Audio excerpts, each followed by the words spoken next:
Untuk sesi tanya jawab pertama, saya buka pertanyaan sebanyak 3 pertanyaan dulu supaya mengefisienkan waktu juga.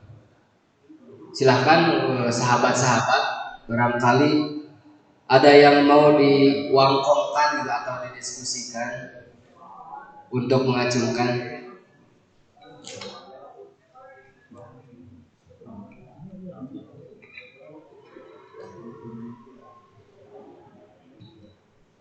Bismillahirrahmanirrahim. Assalamualaikum warahmatullahi wabarakatuh. Sampurasun, salam sejahtera untuk kita semua. Salam, Om Swastiastu, Namo Buddhaya, Salam Kebajikan. Yang saya hormati, saya banggakan, saya cintai mentor saya, guru saya, Kang Daden dan Kang Samsu, dua orang yang memotivasi dalam berbagai lini kehidupan saya secara pribadi atau bahkan secara ideologi bahkan organisasi. Ini bukan melebih-lebihkan, itu fakta. Yang saya cintai juga banggakan teman-teman sahabat-sahabat dari lintas organisasi.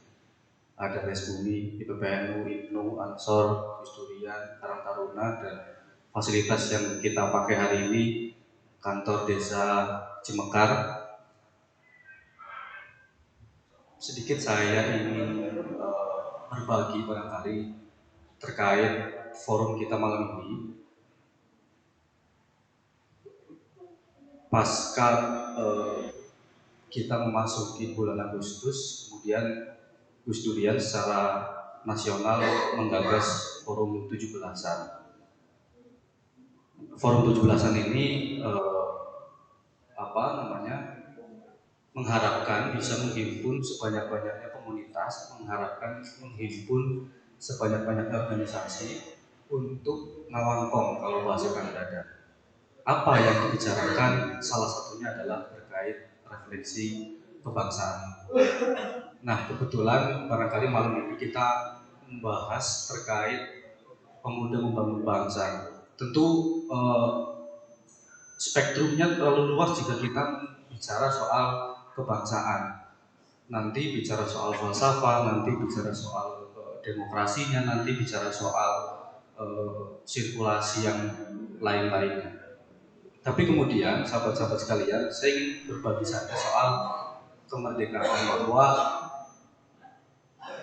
landasan Gus Durian dalam bergerak itu tidak lepas dari 9 nilai yang ditanamkan oleh Gus Dur, yaitu pertama soal ketauhidan, kemudian kemanusiaan, keadilan, kesetaraan, pembebasan, kesederhanaan, persaudaraan, kesatriaan, dan kearifan lokal. Yang dibahas oleh dua mentor saya barusan itu tentu sudah mencakup 9 nilai tersebut. Namun refleksi saya secara pribadi bahwa merdeka itu sebetulnya pertanyaan yang paling menakutkan terhadap saya itu tadi Kang Samsul nanya, untung saja dilewat. Lamun nanya Mang Trio mau duit sabaraha eta bingung jawabannya. Karena duit kan disetor ke bendahara umum kan gitu. Jadi itu bisa mau duit. Itu pertanyaan berat sebetulnya. Untung gitu. Sungka mangilhan. Nah, refleksi saya secara pribadi bahwa merdeka itu bisa memerdekakan orang lain. Kalau Kang Samsu selalu memerdekakan orang lain dengan cara memotivasi, kemudian memberi solusi, memberi wawasan pengalamannya. Nah, malam ini mari kita coba pikirkan bersama, sudahkah kita memerdekakan orang lain, bahkan mungkin yang di luar dari kita. Kalau tadi Kang Dadan bilang soal benderanya bukan hanya hijau tapi bendera kuning lebih, misalnya ada bendera kuning salah satunya yang masuk, itu lebih indah. Nah, saya ingin mencoba merefleksikan diri saya dan teman-teman sekalian. Sudahkah kita memerdekakan orang lain yang ada di sekitar kita? Sekitar kita itu artinya bukan hanya keluarga, bukan hanya kerabat, bukan hanya sahabat, atau bukan hanya orang tua kita. Tapi ada di sekitar kita yang kemudian harus kita lihat secara utuh bahwa banyak sekali yang belum merdeka di lingkungan dan sekitar kita. Contoh misal, di Cileunyi ini banyak warga yang notabene non muslim. Mereka ingin merdeka dalam hal ibadah, tapi sadar atau tidak sadar bahwa jangankan non muslim, ya tadi kita punya masjid agung aja tidak. Tapi setidaknya di lingkungan kita banyak tempat ibadah yang bisa kita singgahi, banyak tempat ibadah yang bisa kita gunakan, bukan hanya untuk ibadah tapi untuk diskusi dan seterusnya dan seterusnya. Tapi sahabat-sahabat sekalian, teman-teman sekalian, pernah tidak membayangkan orang lain yang di luar dari muslim merdeka seperti kita dalam hal ibadah saja bisa. Nah, saya ingin merefleksikan itu. Nanti bisa ditanggapi oleh dua narasumber di depan. Kita sudah seberapa jauh merdeka di lingkungan kita saja soal pelaksanaan ibadah bagi warga non muslim yang ada di lingkungan kita. Itu pertama. Yang kedua,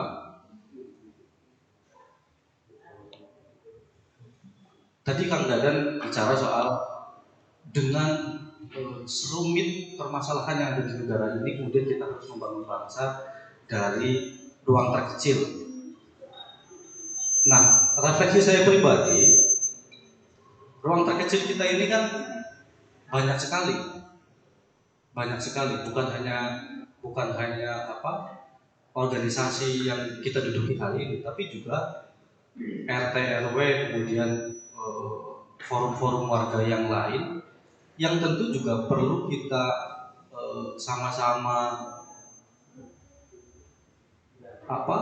hiap gitu nya bahasa Sunda kurang hiap barengan perihal itu ya. Perihal merdeka versi kita ini, versi bangsa kita ini. Nah, sudahkah kita melakukan itu di lingkungan yang terkecil yang kita miliki hari ini? Nah, dua hal itu saya kira jika nanti teman-teman bisa tanggapi juga silakan, dan mohon juga dua narasumber itu menanggapi soal tadi sudahkah kita memerdekakan orang lain yang ada di lingkungan kita, dan sudahkah kita ngahiyap lingkungan terdekat kita yang membincang soal yang hal-hal seperti ini. Itu barangkali diskusi kita malam ini itu banyak gagasan dari teman-teman yang lain. Saya juga mohon maaf. Atur nuhun. Wassalamualaikum warahmatullahi wabarakatuh.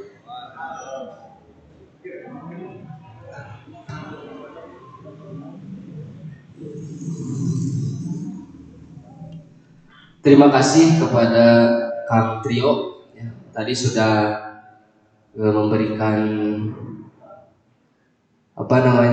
sekilas perihal tentang refleksi kemerdekaan yang dimana digagas kegiatan ini oleh Gus Durian.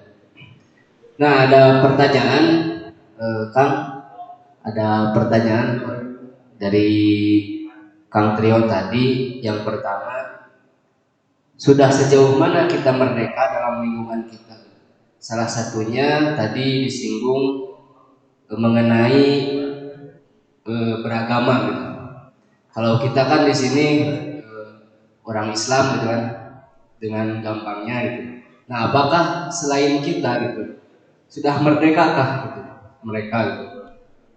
Nah, yang kedua tadi pertanyaan, sudahkah kita memerdekakan orang lain gitu, yang ada di sekitar kita gitu?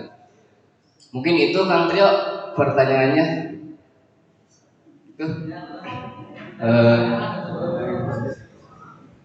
Itu pertanyaan yang pertama. Nah, tadi kan dibuka sesi pertanyaan 3 ya, untuk 3 orang. Nah, silahkan barangkali ada lagi yang mau bertanya. Itu dulu, yang Ibnu dulu, Ibnu.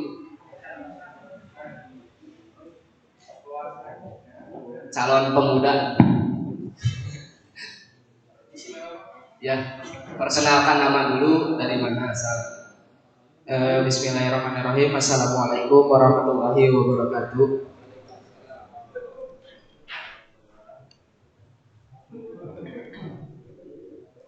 Perkenalkan, nama saya Farhan Hizbullah, berasal dari Jakarta, pesantren di Ajak. Yang saya ingin tanyakan, mungkin pertanyaan ini yang kerap kali mengusik kita. Benarkah apakah kita telah merdeka? Bukankah kata Bung Karno, kemerdekaan hanyalah sebatas jembatan emas? Mungkin segitu. Wassalamualaikum warahmatullahi wabarakatuh. Seperti apa?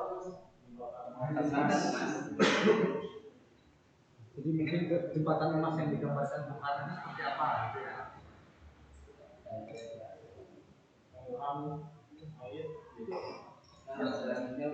Langsung.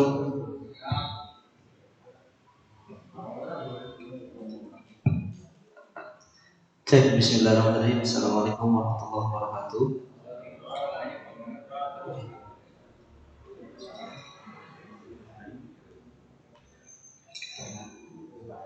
Sebelumnya perkenalkan, nama saya Muhammad Jaman.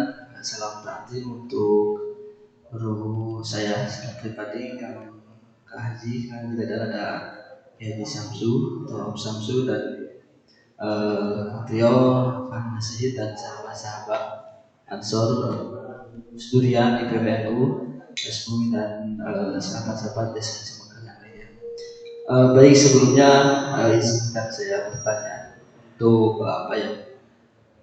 refleksi dalam kemerdekaan ini, dimana kalau berbicara desa, berbicara refleksi, saya selalu ingat dengan kata-katanya Bung Hatta gitu, bahwa Indonesia itu tidak akan terang karena obor di Jakarta gitu. Bahwa desa itu Indonesia itu akan terang karena obor-obor atau lilin yang ada di desa gitu. Nah, ini hemat saya refleksi yang kalau berbicara desa, berbicara Indonesia itu, pemikiran Bung Hatta hemat saya lebih tajam untuk menganalisis tentang pembangunan Indonesia yang berawal dari desa, sehingga beliau dikenal sebagai bapak koperasi karena merumuskan berbagai ekonomi yang tentu menopang kehidupan bangsa dan negara. Nah, sebenarnya ini saya mengambil hipotesa daripada penjelasan yang pertama dari Kang Dadan, bahwasanya lembur itu atau lembur kita sebagai lumbung keagamaan, dan memang itu fakta ya yang terjadi pada hari ini, khususnya di Nusantara ini. Kedua, itu penjelasan dari guru saya juga, Om Samsul, berbicara mengenai mungkin kesadaran ekonomi ya terhadap pemuda-pemuda yang ada di desa. Nah, hemat saya menganalisis dari kedua pemaparan tersebut. Tentu hari ini realita di masyarakat kita itu kedua elemen tersebut masih ada pertentangan gitu kan. Dalam artian seperti ini, bahwa ketika berbicara agama, khususnya yang dipahami oleh anak-anak muda, bahkan mungkin ini masih mengakar, bahwa ketika berbicara agama itu harus dijauhkan dengan ekonomi. Kalau berbicara ekonomi itu harus seolah-olah menjadi orang yang hedonis gitu.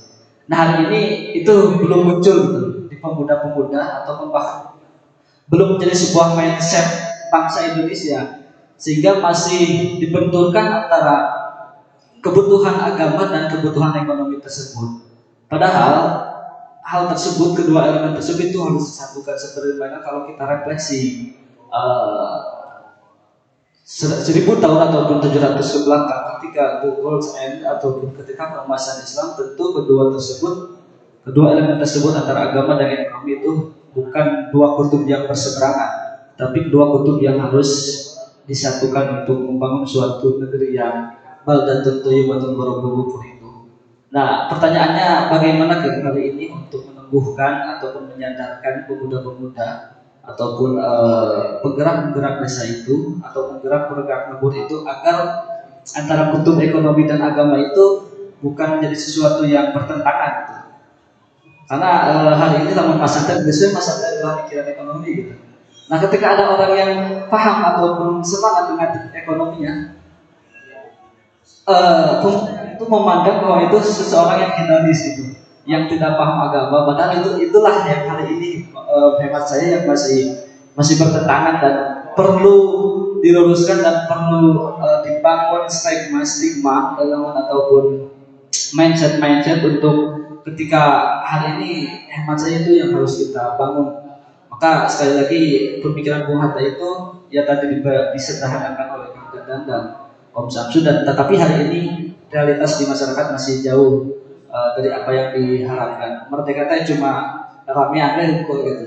Nah itu mungkin harapan saya ketika ke depan itu, ketika ada acara-acara kemerdekaan itu sampai kita mengemis kalau bahasa Om Samsu, bahkan kalau bisa itu ditumbuhkan daripada Kang Dadan maku uduna 2000 itu bulan itu udah cukup.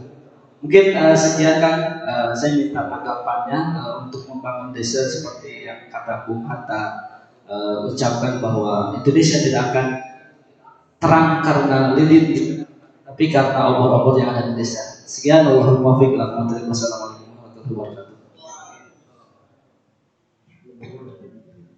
Terima kasih Kang Ilham atas pertanyaannya. Ini Kang ada 1, 2, 3, 4, ada 4 pertanyaan dari 3 orang. Dijawab satu pertanyaan satu atau langsung semuanya? Satu pertanyaan satu aja, biar mengkerucut nanti jawabannya. Yang pertama dari Kang Trio, pertanyaan yang tadi, sudah sejauh mana kita merdeka dalam lingkungan kita? Salah satunya merdeka secara beragama. Jadi tidak memilah-milah, tidak memilah-memilih dalam secara beragama itu merdeka seperti apa? Mungkin bisa dijawab oleh Pak Kiai Samsu terlebih dahulu.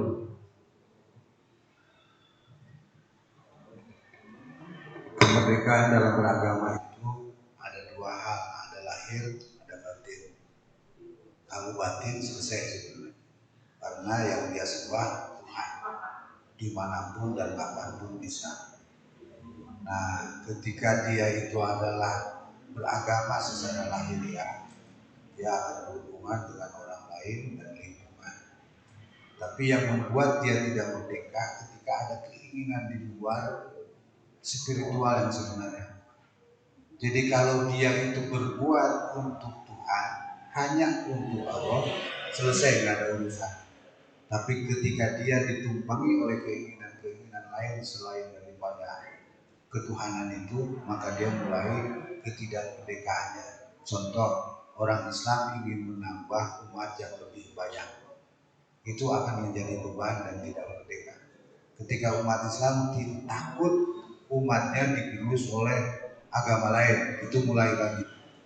Berarti kalau seperti itu kita tidak meyakini bahwa hidayah itu adalah hanya Allah yang bisa memberikan hidayah. Kita hanya berupaya. Kalau cuma ingat kita hanya berupaya, selesai bebas benar. Jadi kemerdekaan, saya pernah ngobrol dengan teman-teman Katolik, ketika dia merasa sedih harus beribadah ke kota, di waktu hujan ingin pergi berangkat dengan putra putri dan juga keluarganya. Bahasa saya begini, bukankah ibadahmu untuk Tuhan? Kalau untuk Tuhan bisa dikerjakan di manapun. Ternyata yang membuat beban dia apa? Saya ingin mengajak keluarga untuk beribadah. Nah, lain lagi ketika seperti itu. Jadi kalau secara lahir batiniah ibadah beragama itu sama. Tapi secara lahiriah itu baru akan merasa bahwa dirinya belum merdeka. Kenapa belum merdeka? Karena dia punya tujuan lain selain daripada Tuhan. Kalau hanya untuk Tuhan sudah tidak ada masalah. Berarti kalau seperti itu berarti spiritualnya, keimanannya belum tingkat tinggi lah Mas. Jadi wajar, makanya bagi yang imannya lemah hidupnya akan goyah. Bagi imannya yang kuat maka hidupnya pun akan kokoh. Nah, pertanyaan seperti kita khawatir dengan rezeki karena kita tidak meyakini bahwa Allah itulah yang mengatur rezeki. Seperti Hatim Al-Asom mengatakan, kalau hidup mau tenang maka sadarlah 4 perkara. Salah satunya itu adalah rezeki kita tidak akan tertukar dengan rezeki orang lain. Nah kalau kita meyakini itu selesai, hidup kita akan tenang. karena nggak yakin, khawatir besok makan apa enggak, kalau nggak korupsi dapat duit apa enggak, akhirnya korupsi. Nah, hal-hal itu jadi bagi saya secara batiniah itu sudah selesai yang namanya beragama. Tapi secara lahiriah karena masih ada hal-hal lain yang sifatnya fisik, materi, maka dia mulai ada merasa ketidakmerdekaan. Itu. Nah, itu mungkin menurut saya. Itu Kang enggak Kang Dadang menanggapi. Ya, saya mengapresiasi ya terhadap apresiasi saya juga sih sebetulnya Gus Durian kultural. Kan kalau Mang Trio itu Gus Durian struktural, saya mau kultural Gus Durian.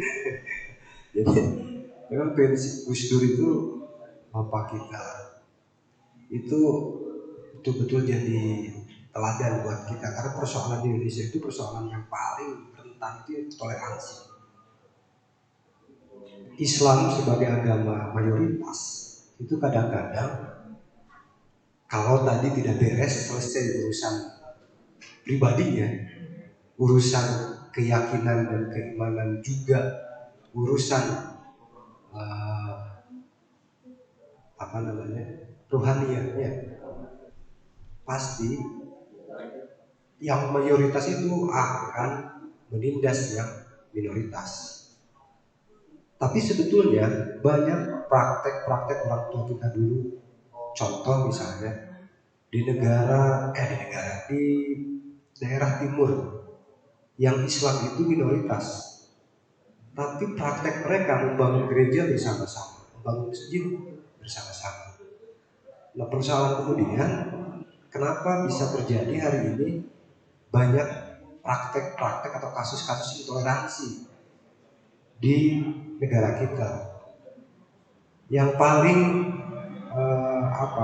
mencuat misalnya urusan ketika masyarakat atau saudara kita dari agama lain, Katolik atau Kristen, ingin mendirikan gereja di lingkungan Islam.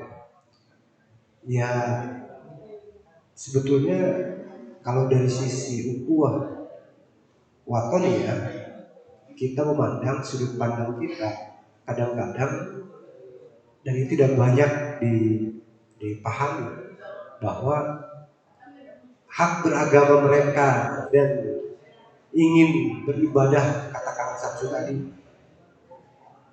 di lingkungan yang mayoritas agama Islam, seperti misalkan kasus di Ciledug pernah dulu ada Abra.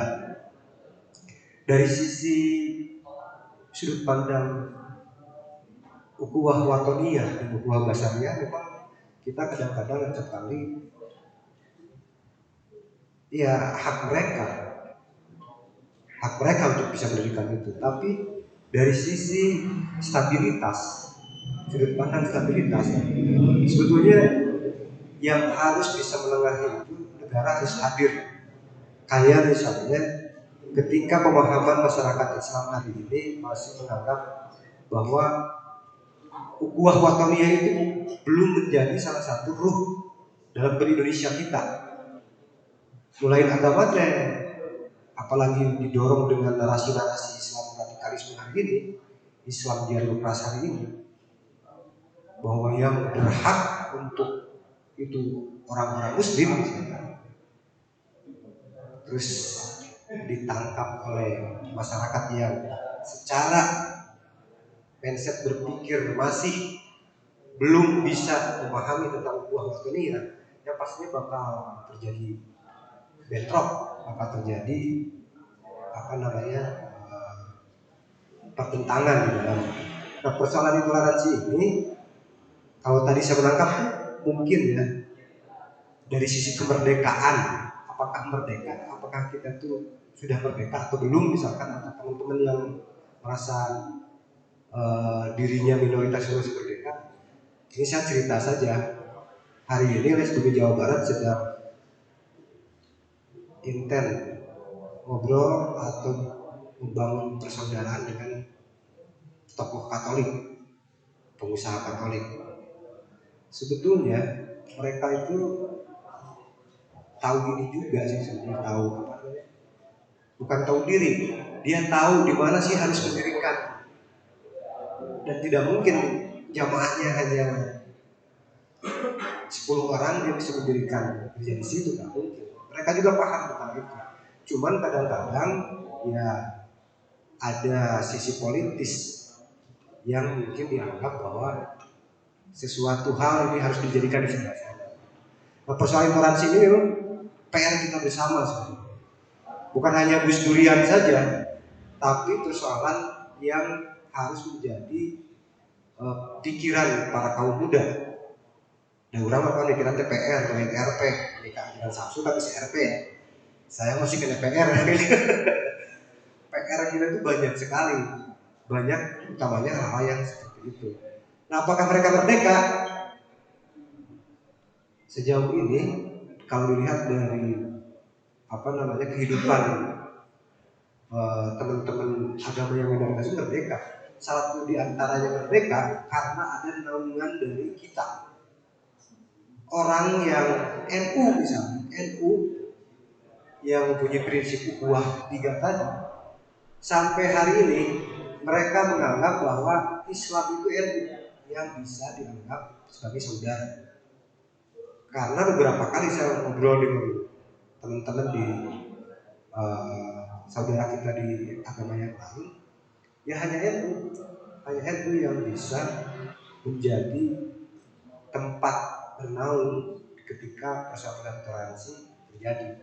Dan terbukti aktivis pemuda-pemuda di Nahdlatul Ulama itu betul-betul bisa membangun kesadaran, membangun komunitas, dan komunitas itu yang dikatakan oleh orang-orang saudara kita yang lain ini terlalu ini Islam abu-abu, Islam yang dikatakan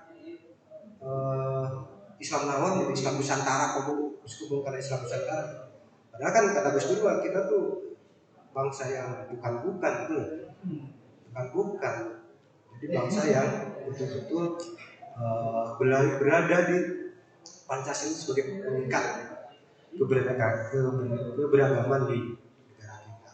Jadi tadi Bang Trio ketika ngomong kemerdekaan bagi orang-orang yang minoritas, sebetulnya kalau menurut saya sampai hari ini mereka bisa bertahan itu merasa bahwa Indonesia sebagai negaranya dan saudaranya adalah NU. Hanya itu saudara yang bisa bersama-sama membangun bangsa tanpa tanda petik maneh agamana beda jeburan. Nah, persoalan yang lain yang tadi mendirikan rumah peribadatan di lingkungan Islam misalnya, itu aturannya kan sudah baku ya. Aturan sudah baku. Bagaimana misalkan gereja bisa didirikan di daerah-daerah yang mayoritas agama Islam itu sudah ada aturannya. Begitu ya Kang Tamsu ya. Jadi kalau urusan kemerdekaan buat agama yang lain, berarti mereka minoritas. Yang saya hasil dari pengalaman ngobrol dengan mereka seperti. Dan satu di antaranya adalah kita yang bisa diajak untuk ngobrol tentang konsep kebangsaan tanpa melihat agama lawan. Itu Bang Trio, mudah-mudahan ini PR kita bersama. Jadi apalagi Cimekar atau Cileunyi itu baheula lama memang sigana Cimekar teh kampung, tapi akhirnya geus lain kampung. Pabilihan agama teuing geus jadi pabilihan. Jadi mudah-mudahan ini menjadi PR kita bersama. Bagaimana misalnya kita membangun ikatan yang lebih intim dengan teman-teman yang minoritas itu untuk bisa berlanjut ukhuwah Indonesia bisa terus berdiri. Apalagi misalkan di momen politik 2024 hari ini kita sudah di depan mata, ini yang harus kita sikapi bersama-sama. Kenapa harus kita sikapi bersama-sama? Karena persoalan intoleransi itu akan selalu menjadi isu yang seksi untuk dimainkan di momen politik. Begitu. Ya, artinya gini, saya ingin bawa bahwa yuk kita lihat kacamata keagamaan kita itu artinya Islam. Ketika hari ini Kementerian Agama,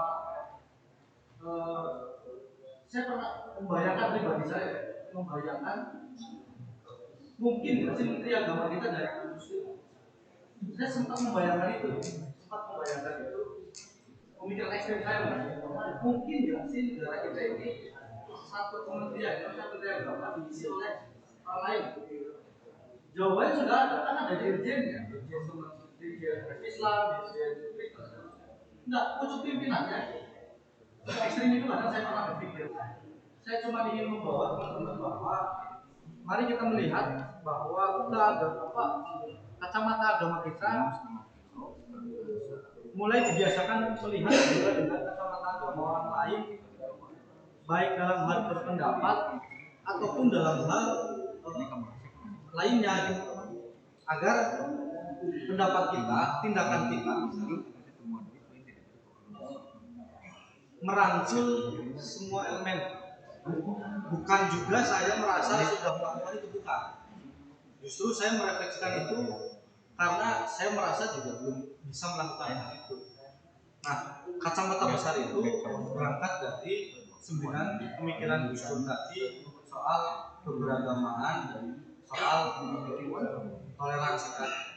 Nah, kalau soal kearifan lokal, Gus Dur juga konsen dalam hal itu, penghidupan budaya-budaya lama, mengaktifkan situs-situs budaya-budaya itu juga bagian dari konsen Gus Dur dalam hal mengawal keutuhan negara kita ini. Nah, mungkin itu kan output yang ingin saya gambarkan pada hari ini, bahwa ketika secara batinnya kita sudah selesai soal agama, jangankan teman-teman Kristen, saya sendiri yang kontrakannya itu masjid, ya kadang-kadang berangkat ke masjid, kadang-kadang juga enggak, karena ya hubungan ibadah itu hanya kita dan Tuhan, tapi pemenuhan hak beragamanya, pemenuhan hak dia sebagai warga negara bangsa Indonesia ini sudahkah atau tidak?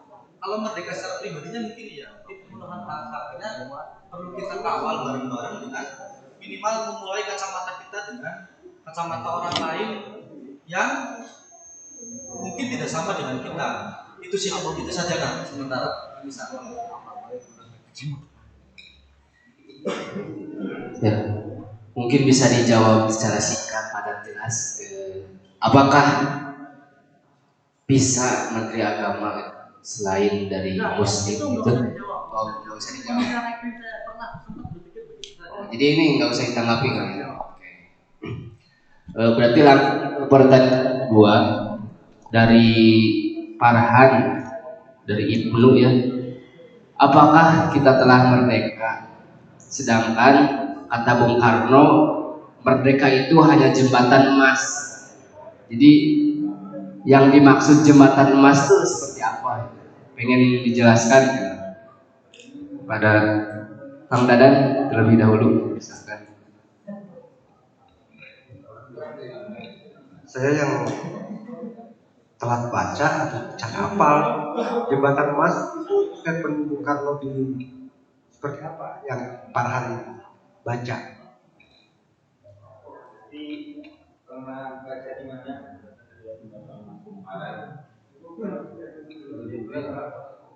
Oh, di Google.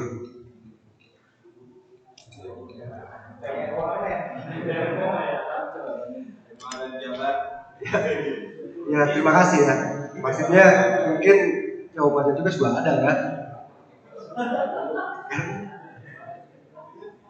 Ya, tapi terima kasih banget Farhan sudah nanya tentang itu.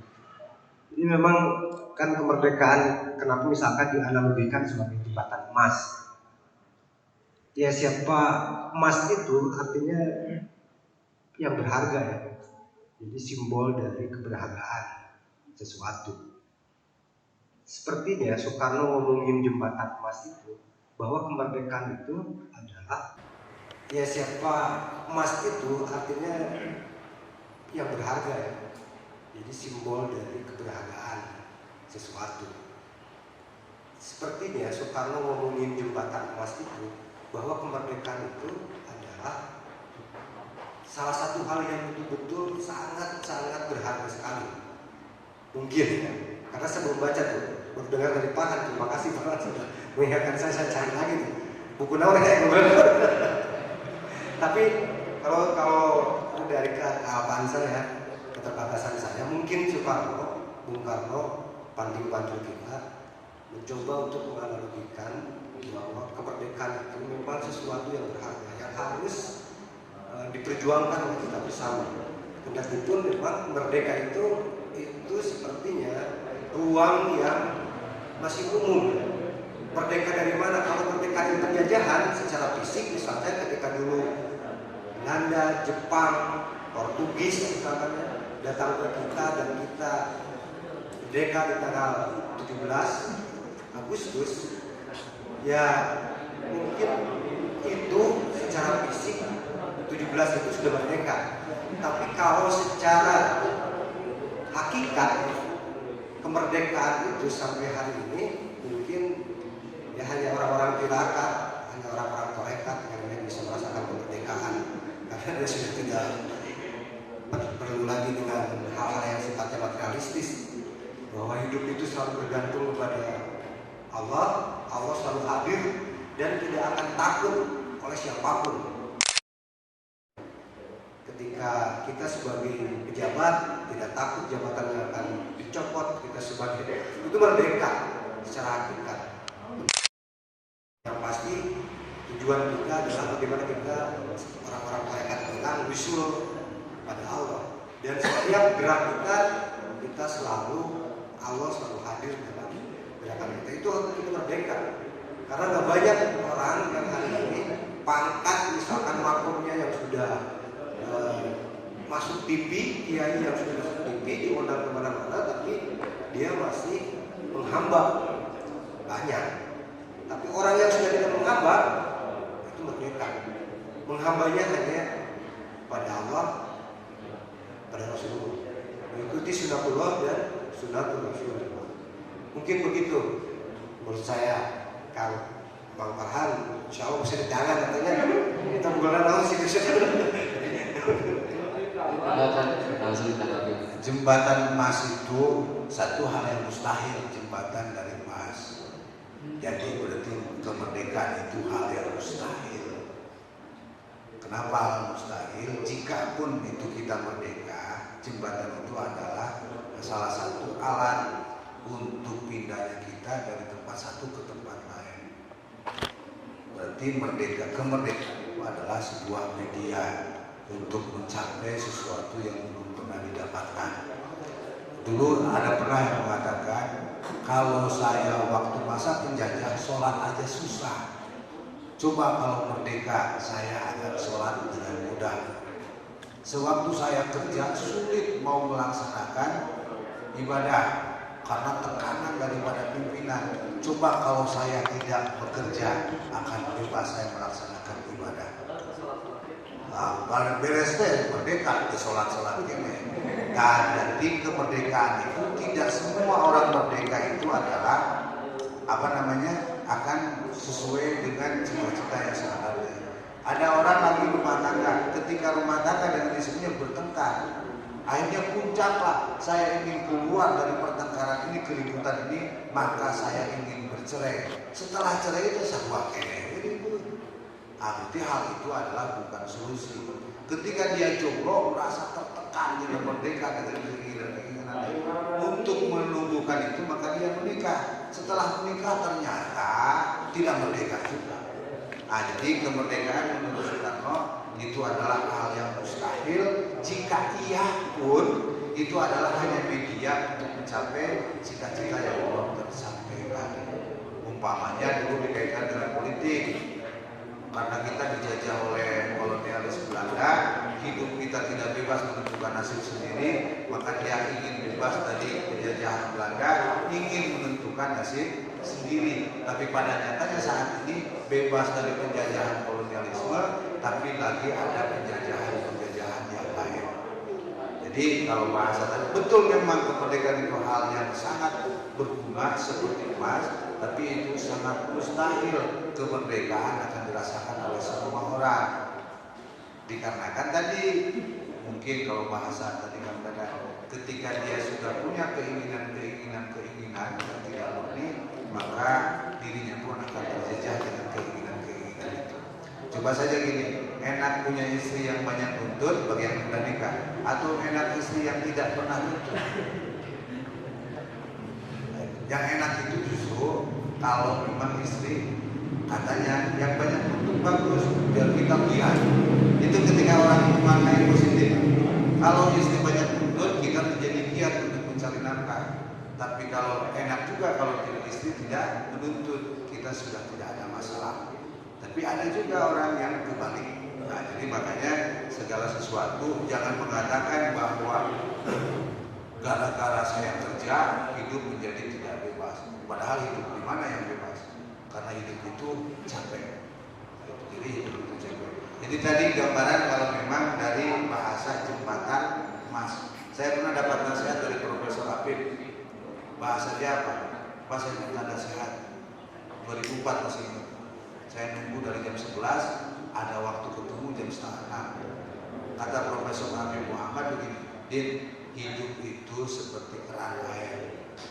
Maksudnya apa? Adalah media, tempat, alat untuk memindahkan satu air dari satu tempat ke tempat lain.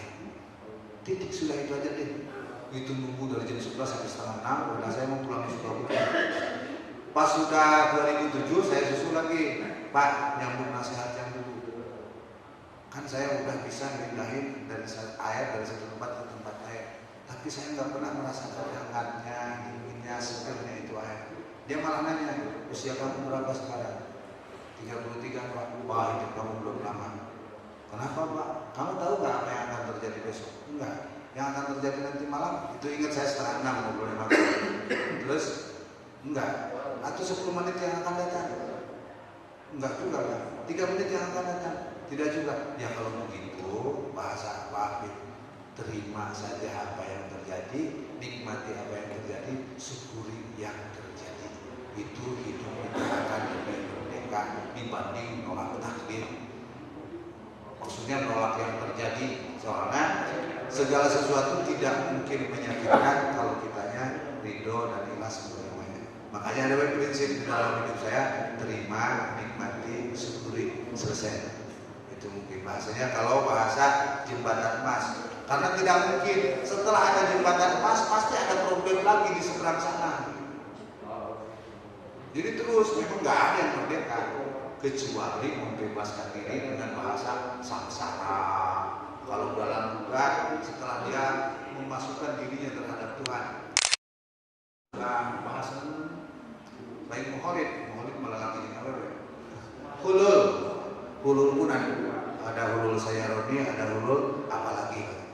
Nah, jadi kalau dia sudah menyatukan, jadi selama manusia punya keinginan atas dirinya, hidupnya tidak mungkin merdeka. Tapi kalau dia hidupnya sudah menjalankan keinginan Tuhan, hidupnya akan merdeka. Terserah orang bilang. Jadi selama ingin dirinya, maka dia tidak mungkin merdeka. Tapi kalau sudah dia hanya menjalankan keinginan Tuhan, dia akan merdeka. Sholat itu bukan karena saya mau sholat, tapi karena saya disuruh sholat. Saya mencari nafkah itu bukan karena saya ingin dapat duit, tapi karena oleh Tuhan disuruh mencari nafkah. Saya belajar itu bukan karena pengen pinter, bahkan kata Imam Ghazali, orang yang batal kalau belajarnya pengen pinter, tapi karena disuruh belajar saja. Jadi hanya menjalankan tugas saja, selesai. Karena keinginan Tuhan kita harus belajar. Nah kalau sudah dibalikan ke sana semua, itu hidupnya akan merdeka. Kenapa merdeka? Karena dirinya tidak punya keinginan. Berarti tidak ada kekhawatiran dan ketakutan. Kenapa takut dijajah oleh Belanda? Takut hidup nggak bebas. Bahasanya. Padahal siapapun sama aja. Sekarang juga dijajah oleh nafsu kita. Hidup jadi nggak bebas. Tidur pengen nyaman, makan pengen enak, ngobrol pengen dihormati, duduk pengen dihargai. Itu capek. Makanya berprinsiplah saat ini bagi kita itu tugas kita kita menghormati, bukan ingin dihormati. Tugas kita itu menghargai, bukan ingin dihargai. Barang siapa yang ingin dilayani, ingin dihargai, ingin dihormati, maka hidupnya tidak mudah merdeka, tersiksa oleh dirinya sendiri. Itu mungkin tambahan dari jembatan emas.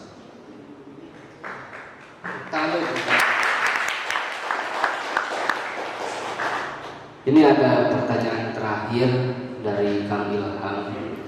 Ini menyangkut tentang ekonomi yang tadi sempat disinggung oleh Pak Kiai. Bagaimana cara menekan atau menyadarkan pemuda karena ekonomi ini bukan sebagai hambatan gitu. Mungkin tadi ya harus kita kaya harus gitu. Karena kalau kita tidak kaya kan kita tidak, ya mungkin perspektifnya kalau kita tidak punya uang kita tidak bisa berjalan gitu. Kalau kita punya uang pasti kita bisa berjalan.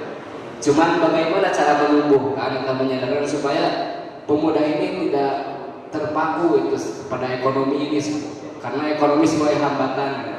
Tidak terlaku seperti itu. Nah, bagaimana cara menyadarkannya atau menumbuhkannya? Kang Pasar Susah. Ekonomi bukan hambatan. Bagi saya mah begini.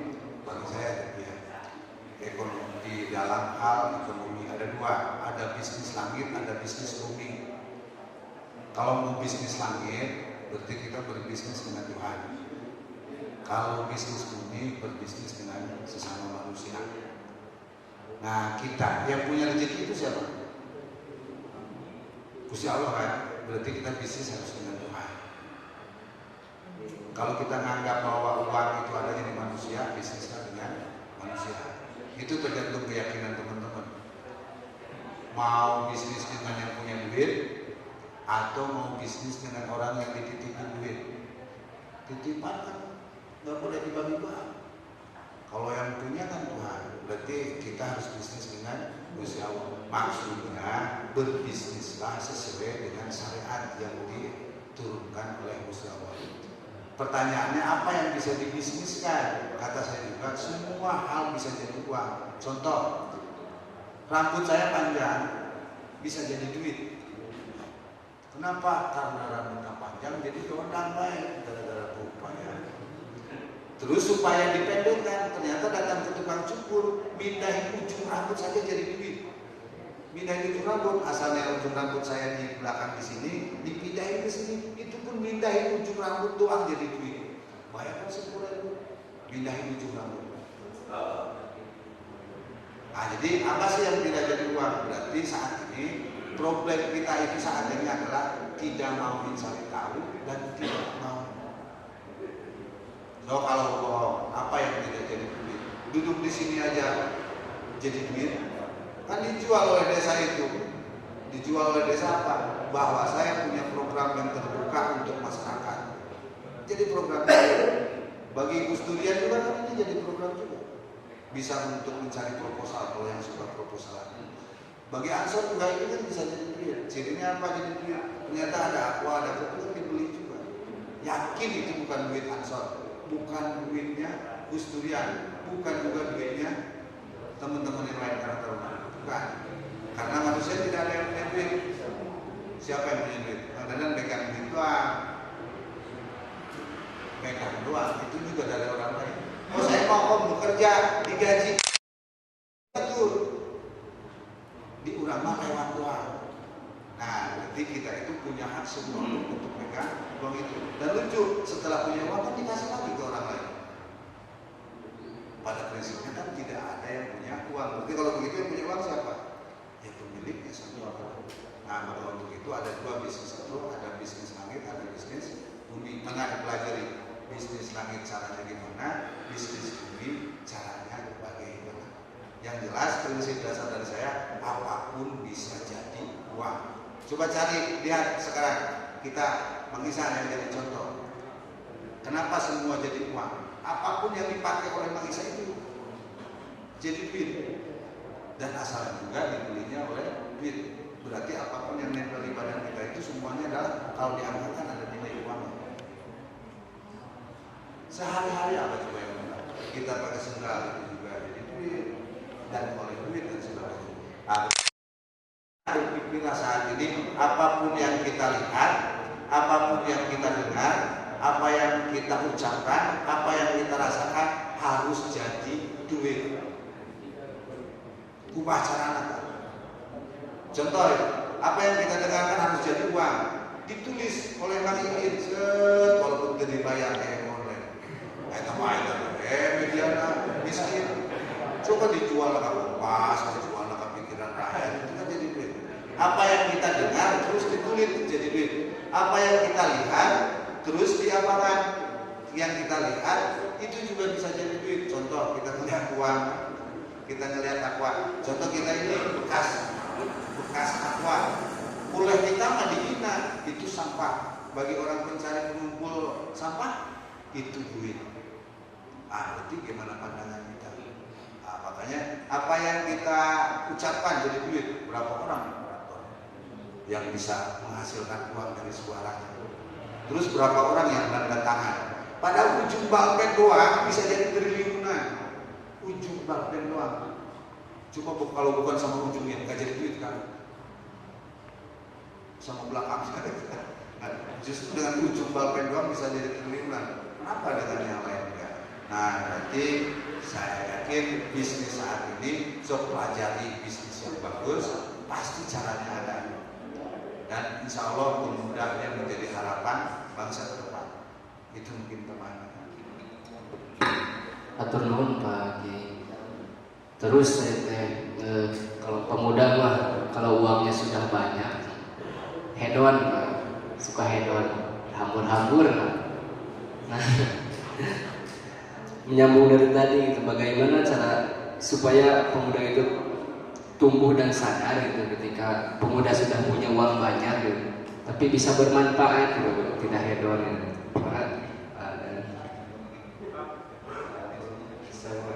Jadi kalau saya tangkap dari tadi mengingat itu persoalan agama dan ekonomi yang diperlukan.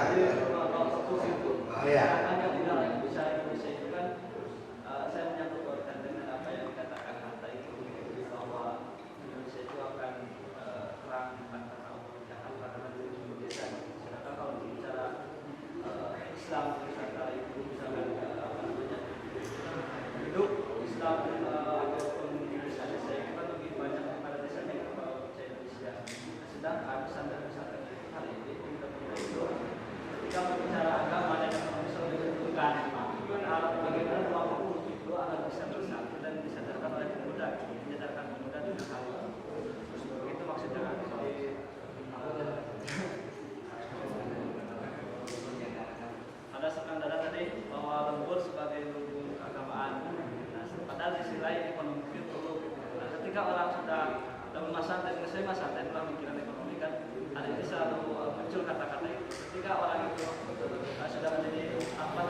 Tidak sadar terhadap agama, padahal peluang itu yang harus disatukan seperti apa disadarkan dengan secara geografis Indonesia itu luas dan diharapkan bahwa kesadaran itu muncul daripada desa itu sendiri.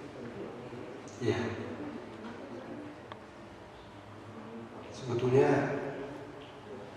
praktek menarik. Mereka lagi nggak tahu di lembur. Ini kearifan lokal. Kalau kita ngomong dengan kearifan lokal, dulu itu ngawangun rumah itu reongan, gotong royong.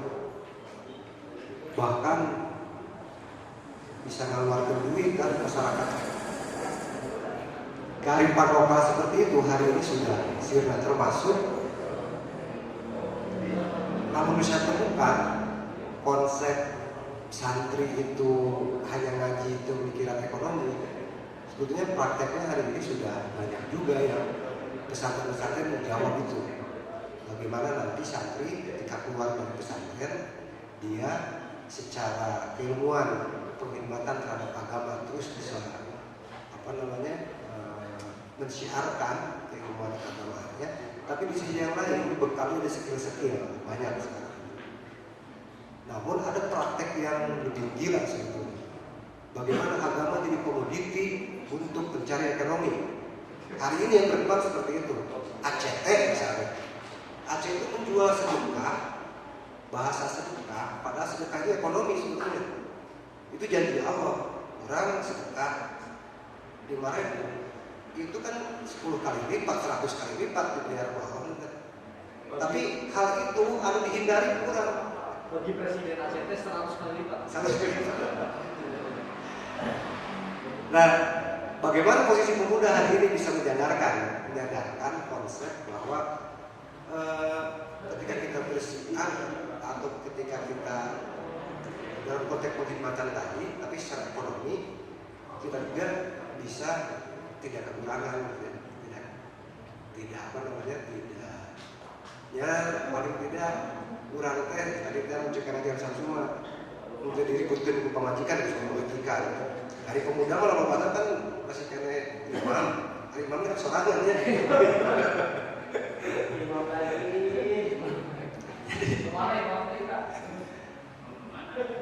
Transformasi Gus Dur itu yang pertama adalah yang kedua, transformasi ide Gus Dur tentang gerakan yang ke depan itu transformasi ekonomi. Yang ketiga transformasi teknologi.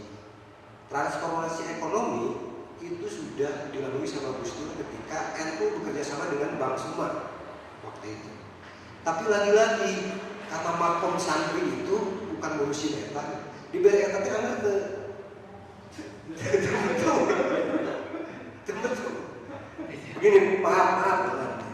Ini praktek yang saya alami ya. Saya mencoba bagaimana kita bisa membuat satu komunitas atau kultur kewirausahaan di kalangan aktivis itu. Nya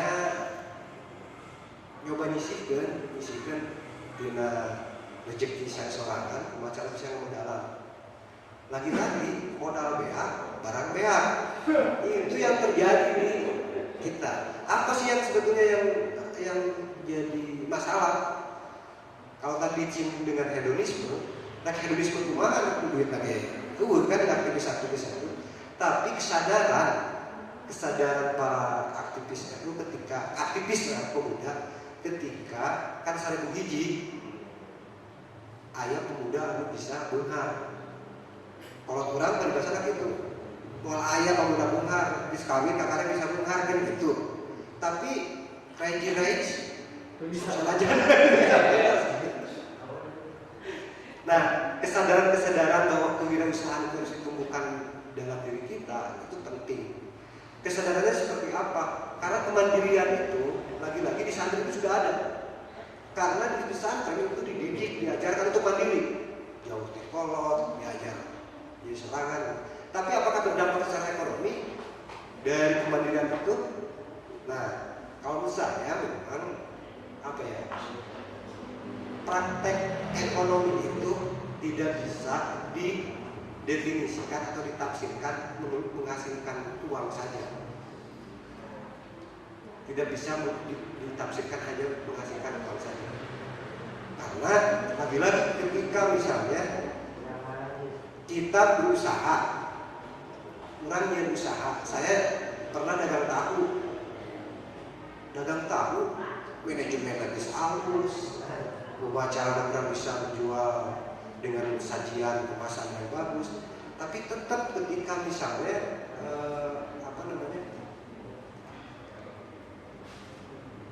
cara marketing yang kurang, terus istiqomah orang kurang, terus juga menganggap bahwa usaha yang bakal menghasilkan uang.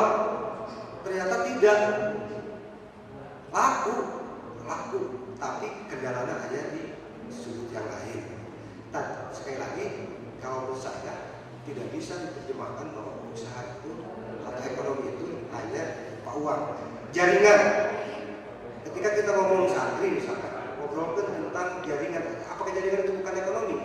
Nantinya, saya yakin lahir sebuah praktek urusan ekonomi. Tinggal bagaimana kita sebagai aktivis, sebagai pemuda, kewirausahaan atau kesadaran bahwa kita harus bisa mandiri berwirausaha dengan melakukan proposal TA tadi itu dibangun dari kita sendiri. Praktek nama misalnya di sini sudah ada, misalnya begini, ketika orang Cimekar poinnya berhadapan dengan kapitalisme, ayah geria, ayah pormas segala macam, tapi bisa ke kebun, masih bisa jadi petani, dan itu hari ini pemuda jarang budak saya petani, atau kalau saya petani orang sebagai budaknya nyuruh jadi tani, jarang. Pengilham bapak tani pengilham jadi petani itu. Saya yakin pengilham masih bakal beda, dan cacing lagi di Bandung kembali ke Lembur gitu. Tidak kembali ke barat. Bagaimana potensi lembur itu bisa diolah, bahkan mungkin secara modern hari ini. Salut sebenarnya bakal Ridwan Kamil teh aya pemuda naon? Petani teh salut. Tapi kan mercusuar. Tapi tadi bisa kesadaran itu. Jadi orang kudu bisa mengolah potensi yang ada di diri kita dan di sekitar kita. Kayak masjid jarang hari ini hanya dimanfaatkan oleh orang-orang yang cerdas. Sebetulnya masjid itu jadi lahan bisa bermanfaat secara ekonomi orang-orang yang cerdas. Tapi memang di sisi yang lain kadang-kadang tadi teh orang terbentur dengan sepakat saya agama teh pikih namanya ya, pikih kan orang teh masjid untuk dulu. Padahal sejarah dulu ya perkembangan Islam kayak Kiai Wahab Hasbullah, dia tuh mengajarkan NU Islam Al-Sunnah Jamaah Nahdiyah, dia tuh dagangnya teh kejore-jore, dagang sepeda ontel di zaman eta mah Harley Davidson ya. Gampang dia jadi pedagang gitu karena dibangun dengan kenapa ada Nahdlatul Tujar misalkan di Indonesia itu karena berdagang itu salah satu bagian dari penghormatan tanpa kita mengandalkan dari organisasi itu untuk kehidupan kita. Dari berkahor saya yakin keras maka ngerasan sok sanajan leutik misalkan tapi kan cukupan. Saya begini mengira guru hari ini guru santri di pesantren saya dengar nih logika ekonomi digaji itu tapi nanti budak hirup terus bisa bikin kuliah guru tong pesantren lah tong guru ngaji guru di sekolah saha tarbiyah dia saha ngajar digaji sabaraha cukup itu biayaan secara logika namun kalkulasi ekonomi cek saya itu cukup saya ngegaji guru anu digaji per jam itu 30.000 atau 40.000 Jepang sama pelajaran itu 40.000 kali sebulan menang sabaraha buka budak 2 jadi nggak bisa juga tapi kesadaran kewirausahaan kesadaran untuk menumbuhkan agar tadi saya sepakat dengan Kang Samsul tidak hanya ngomong tapi praktek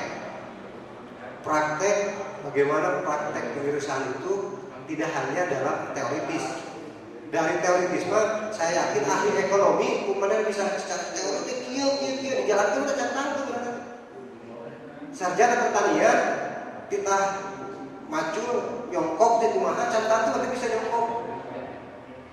Nah praktek nah kesadaran untuk praktek itu sebetulnya ya tumbuh dari kita karena peluang juga ada ngolah potensi yang ada di lembur urang masing-masing lembur urang ieu teh lamun poe ieu mah kadang-kadang jadi kucina we beak teh ya jadi nyinyiran ari urang kan sok bisa gitu ari pragna eueuh gitu kan itu di urang oh hari ini ada asing secara potensi sumber daya alam kita oleh orang-orang yang tadinya teh punya apa namanya punya jiwa kewirausahaan, punya jiwa ekonomi yang sebetulnya potensi yang ada dari itu sama dengan mereka, tapi kurangnya untuk prakna hanya pek prakna dulu. Nah, mari kita bersama-sama untuk selalu pop gagasan kita itu dipop pek didiskusikan diwakilkan, tapi tempoh ulah cukup pop gagasan didiskusikan diskusi kayak kopi, tapi kopi tidak berdampak terhadap prakna itu. Kopi tidak berdampak terhadap pelaksanaannya itu.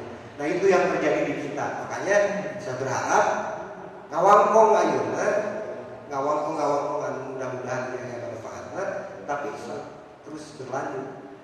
Lalu tadi Menteri saya singgung sedikit persoalan potensi lain daerah kurang segitu lumayan, tapi urang sorangan kadang-kadang nyatanya hanya bisa prakkenana bahwa itu potensi. Wah hebat, aku batu deui. Nah ini mah tinggal hayu babarengan.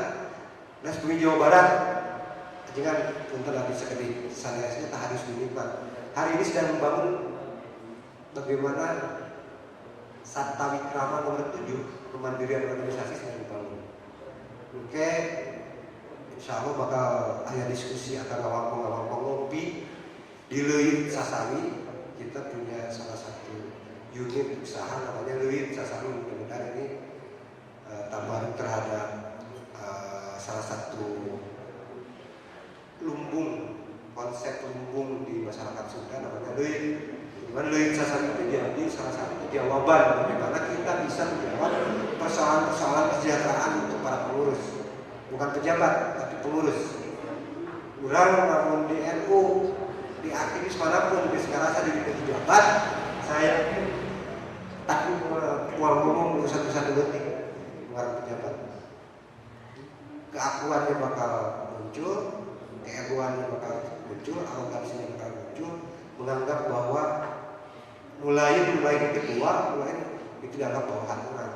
Salah kalau misalkan di organisasi, maneh bawahan orang ya, salah. Tapi kita sama-sama, karena kita tuh pengurus, kita yang mengurusi organisasi. Kalau dia itu lebih jauh dari kurang ke santri kan Bayani Hasim. Lalu ngomong santri Bayani Hasim, untuk ngomong ke urusan-urusan sifat, nanti kajangko kepikiran kurang. Orang mesti jamin Bayani Hasim, namun diakuran di santri dan. Lalu misalkan masih caca kene, datangan ke Ridwan katakan itu, lalu samsara ngurus NU, datangan kuburan kaula. Tapi nyata cukup begitu, orang harus dijamin ku Bayani Hasim, harus dijamin ku kayak Ridwan ngopi, orang itu balik ya salah ngopi. Tapi kumacarana bukan ada potensi sedikit apapun, hanya bebarengan, tapi untuk kesejahteraan, tapi untuk kemaslahatan gerakan organisasi gerakan, bukan untuk kemaslahatan pribadi-pribadi. Ada hari ini mudah-mudahan jadi contoh yang berat kabeh. Sekali deui namun ditarik tadi bahwa ayah hikmat ayah kawalat, ACT cegana kawalat ke agama. Karena ketika dua agamanya kebutuhan pada anak-anak. Nya buni-buni oke. Akhirnya maka paling beda. Di Indonesia masih kali ini negara para wali, selama masih kena istighosahan, selama yang masih kena doa, wirid, masih kena torekoh, saya yakin Indonesia masih stabil. Perang barengan hayu itu wacarana, orang bersiar beragama, tapi secara ekonomi juga kita bisa menjawab itu dari kemandirian kita bisa kita. Tapi ulah hanya pek, tapi yang prakna sekecil apapun. Bang Samsu tadi sudah bilang, ini bisa diduit. Ya kan, pok yang pek, ini prakna kemana? Ya. Ini ulahannya Jualan martabak santri prakna. Ulah? Jualan martabak santri. Nah, itu bisa prakna. Prakna. Jangan Samsu tos memberikan testimoni, kesaksian sendiri. Itu di rumahnya sampai seperti itu tuh teladan buat kita. Saya pernah cek sakit dengan kamu rugi nggak tinggal itu nuhun hapunten. Mudah-mudahan kapatan kalau kita agak siapkan saya. Alhamdulillah, acara refleksi kemerdekaan dengan tema pemuda membangun bangsa telah ada di titik akhir. Bukan berarti kami mengurangi rasa hormat bangsa, tetapi mengefisienkan waktu, karena waktu sudah jam 10 lebih ya. Adapun nanti kalau ada yang ingin didiskusikan gitu, nanti bisa setelah ini kita bikin riungan untuk diskusi selanjutnya. Oh ya, maksud harus ada praknya. Saya pengen ngajak aja, coba Gus Durian ngadain acara undang Mbak Alisa ke Cileunyi untuk konsumsi, insya Allah saya siapkan. Ini real ya, real.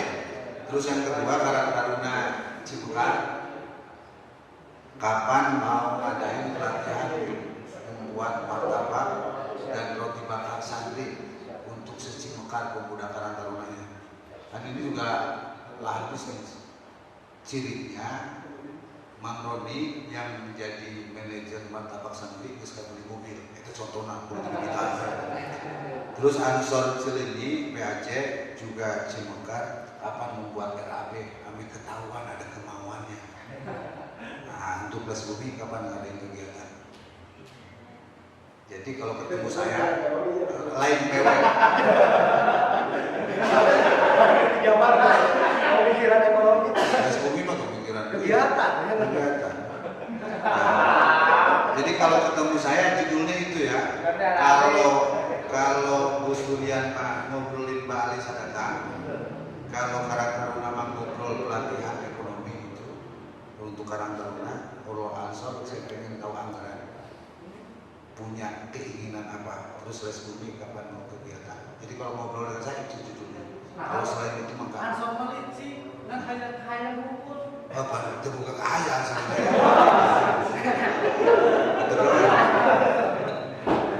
atur nuhun pangarsan anu parantos sanggeng ngisi kegiatan refleksi kemerdekaan.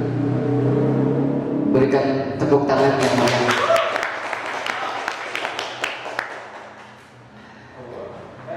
Selanjutnya, karena ya udah melihat situasi dan kondisi sudah kurang memungkinkan, maka kita tutup dengan doa untuk keselamatan bangsa, insyaallah, yang akan disampaikan oleh Kang Fahmi, perwakilan dari mahasiswa yang sedang KKN.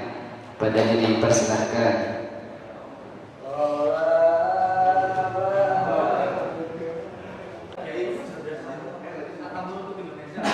Bismillahirrahmanirrahim. Sebelum kita berdoa, mari kita beristighfar sejenak 3 kali. Astagfirullahaladzim.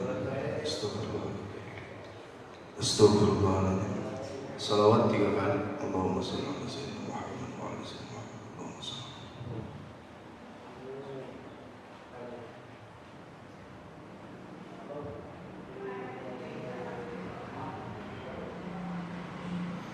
Yang pertama saya minta Al-Fatihahnya untuk proklamator ulung kita Nabi Muhammad SAW yang telah memerdekakan kita dari kebodohan. Pada seluruh khulafaur rasyidin, para wali-wali Allah, para nabi dan rasul, para syuhada, semua yang telah mendahului kita, para pejuang bangsa kita Indonesia sampai detik dari penghabisan. Semoga Allah berikan tempat yang indah di sisinya. Semoga Allah lapangkan kuburnya, terangi kuburnya, dan para orang tua kita, saudara-saudara terdekat kita yang sudah mendahului kita. Ala dini wa likulliyatin salih wa lillahi wa li syafa'ati Rasulullah. Al-Fatihah.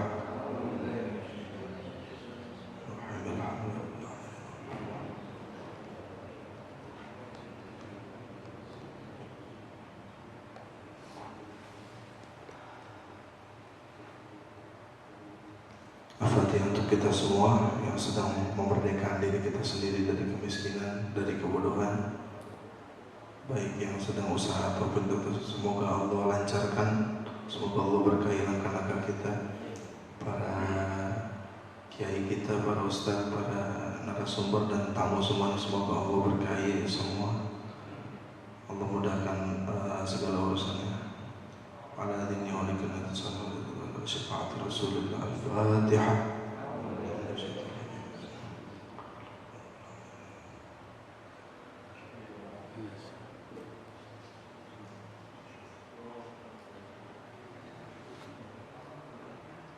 Astaghfirullahaladzim, astaghfirullahaladzim, astaghfirullahaladzim. Alhamdulillah rabbil alamin, alhamdulillahilladzi hadana li hadza wa ma kunna linahtadiya laula an hadana Allah. Allahumma shalli wa sallim wa barik ala sayyidina Muhammad wa ala ali sayyidina Muhammad salatan tunjina biha min jami'il ahwali wal afat wa taqdi lana biha jami'al hajat wa tutahhirna biha min jami'ad dhunubi was sayiat وترفعنا بها عندك على الدرجات وتبلغنا بها أقصى الغاية من جميع الخيرات في الحياة وبعد الممات. اللهم اغفر لنا ذنوبنا وذنوب والدينا وارحمهم كما ربونا صغارا، واغفر لجميع المسلمين والمسلمات والمؤمنين والمؤمنات الأحياء منهم والأموات إنك سميع قريب مجيب الدعوة ويا قاضي الحاجة. اللهم ادفع عنا الغلاء والوباء والبلاء والفحشاء والمنكر والسيوف المختلفة والشدائد والمهاد ما ظهر منها وما بطن من بلدنا هذه إندونيسيا خاصة ومن بلدان المسلمين عامة إنك على كل شيء قدير. اللهم إنا نسألك رضاك والجنة ونعوذ بك من سخطك والنار. اللهم اجعل في آخر حياتنا بحسن الخاتمة وبقول لا إله إلا الله محمد رسول الله صلى الله عليه وسلم. اللهم طهر قلوبنا من النفاق وأعمالنا من الرياء وألسنتنا من الكذب وأعيننا من الخيانة فإنك تعلم خائنة الأعين وما تخفي الصدور. ربنا ظلمنا أنفسنا وإن لم تغفر لنا وترحمنا لنكونن من الخاسرين. ربنا عليك توكلنا وإليك نبنا وإليك المصير. ربنا آتنا في الدنيا حسنة وفي الآخرة حسنة وقنا عذاب النار. صلى الله على سيدنا محمد النبي الأمي وعلى آله وصحبه وبارك وسلم والحمد لله رب العالمين.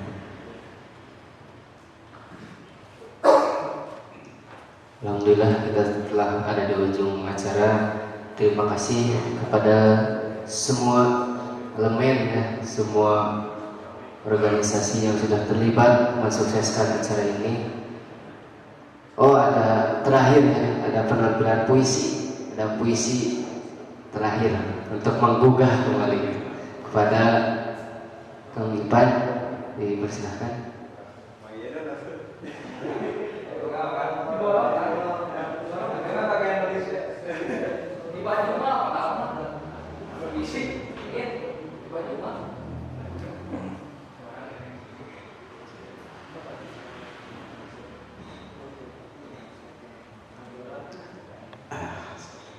Assalamualaikum warahmatullahi wabarakatuh.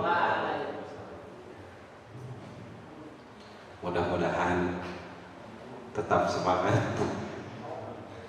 Alhamdulillah saya bisa duduk di sini di samping para narasumber. Wabil khusus ini ada Kang Samsu.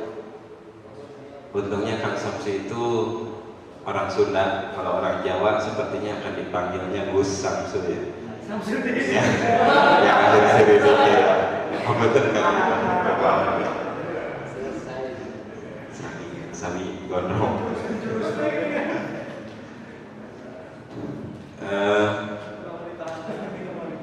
Karena puisi itu tidak seperti obat ya, dimakan 3 kali sehari jadi sehat. Jadi ini mah kita beristighfar lagi. Tadi saya termotivasi untuk beristighfar oleh Kang Fahmi ya. Maka udah sampai beristighfar lagi. Astagfirullah.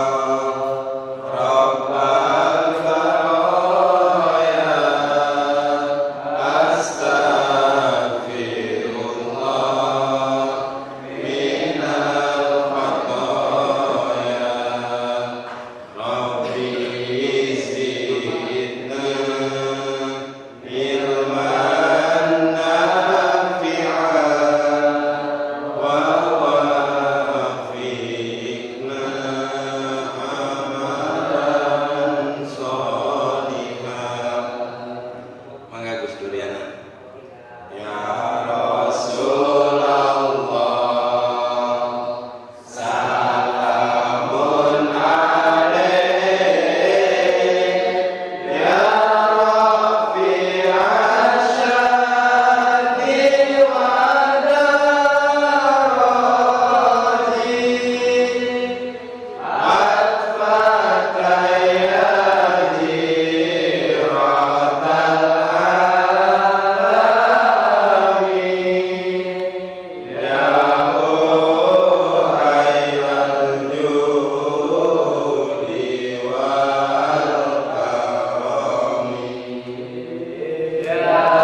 kemudian jadi daging kita. Kita menghirup udara Indonesia menjadi nafas kita. Kita bersujud di bumi Indonesia. Bumi Indonesia adalah sajadah kita. Siapa mencintainya, jangan mencipratinya dengan darah.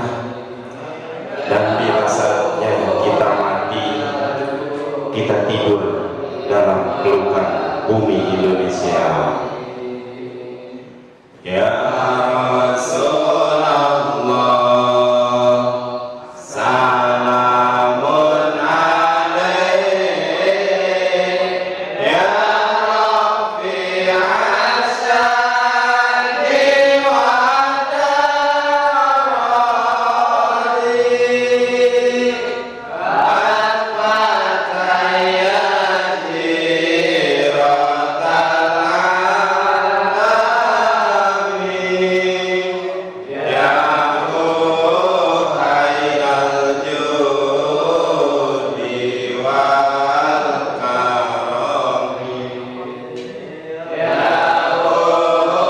karami, ya khairal judi wal karami. Mudah-mudahan berkah. Sakitan kabihatur. Wallahul muwaffiq ila aqwamit thoriq. Wassalamualaikum warahmatullahi wabarakatuh. Terima kasih Kang Ipan. Saya selaku moderator pamit undur diri. Kita tutup acara refleksi kemerdekaan ini dengan bacaan hamdalah bersama-sama. Alhamdulillahirabbil alamin. Kepada seluruh yang hadir, itu ada hidangan dulu ya, ada hidangan liwat. Kita makan dulu sebelum pulang, kita makan liwat dulu supaya keberkahannya lebih berkah di ilmunya, berkah di perut.